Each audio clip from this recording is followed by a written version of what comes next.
This is the old propeller and stern gear on the back of Black Sheep. The outboard end of the stern tube is thick bronze and looks pretty good. The inboard end though is thin-walled stainless steel. Many older fiberglass boats still have their original metal stern tubes installed, and they're often well overdue for replacement. Modern boats will often have resin tubes, and they should be trouble-free. The decision to remove the one on Black Sheep was a daunting one because it's buried deep in the keel. It was going to be major surgery to take this out. Also, there was nothing visibly wrong with it. But I'm doing the osmosis treatment over the whole hull, which means it's a really good time to get a job like this done. I also really don't like stainless steel below the waterline, so I carefully mapped out where it was buried and started excavating.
This came out really easily, which showed there was very little bond between the metal and the fiberglass. I could immediately see there was a lot of corrosion on the underside of the inboard end. This is typical crevice corrosion, where water trapped underneath tubes and under gaskets has no oxygen in it, and therefore the stainless steel has no protection and the water eats into the metal. A small hole like this here would have been the cause of an annoying drip. Here is a scarier example of crevice corrosion. Again, marine-grade stainless steel. This could have very easily have sunk the boat.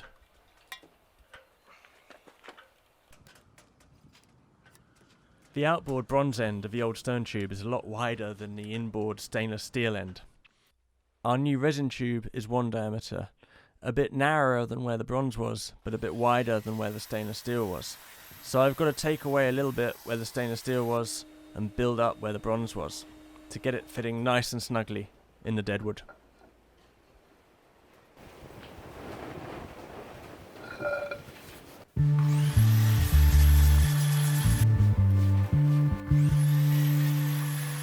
I used a bit of planed hardwood against where the bronze was to keep the alignment roughly in check.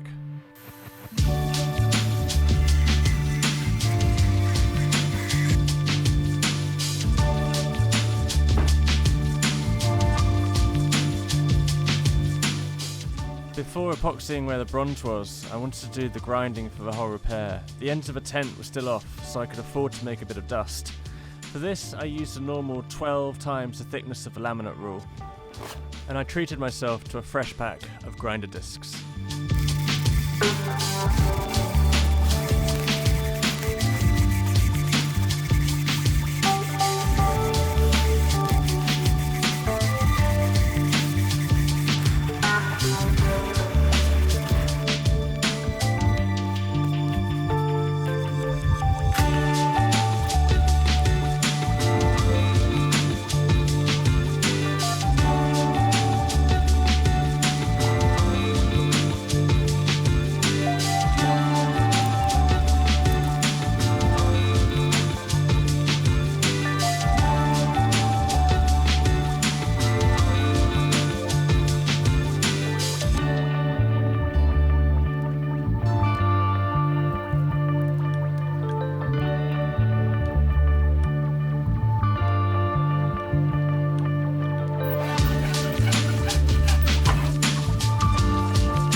Filed a couple of grooves into the inboard end of the resin stern tube.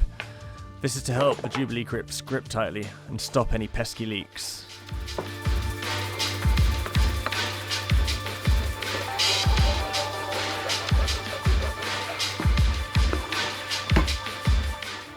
For the final alignment, it was important I saw how the new stern tube would sit in the deadwood of the boat with a prop shaft running through it. So I got an old prop shaft from the yard, measured the thickness of it, I measured the internal diameter of the new stern tube, and I calculated the difference. I halved this, and then I made some hardwood lengths which were exactly this same thickness. I could then use these to space out between the prop shaft and the stern tube, so the prop shaft would be held within about 1/10 of a millimeter centrally down the new stern tube.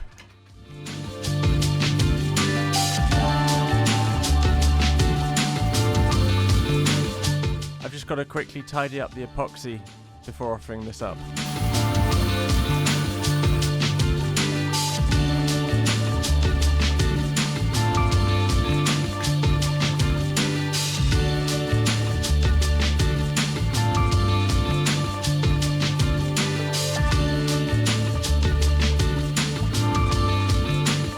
Before I start examining the alignment, I need to make a support for the prop shaft so it doesn't sag.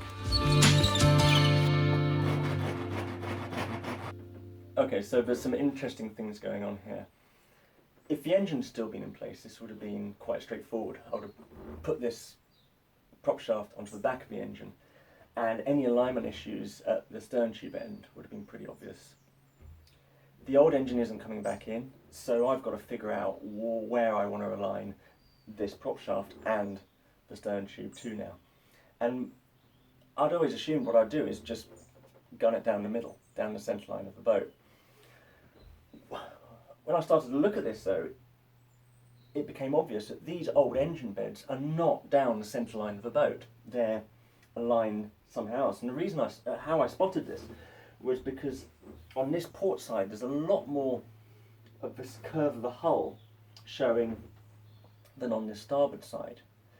And what I think is going on here is that this is deliberate so that the prop shaft can be easily taken out past the rudder, which sits directly behind it.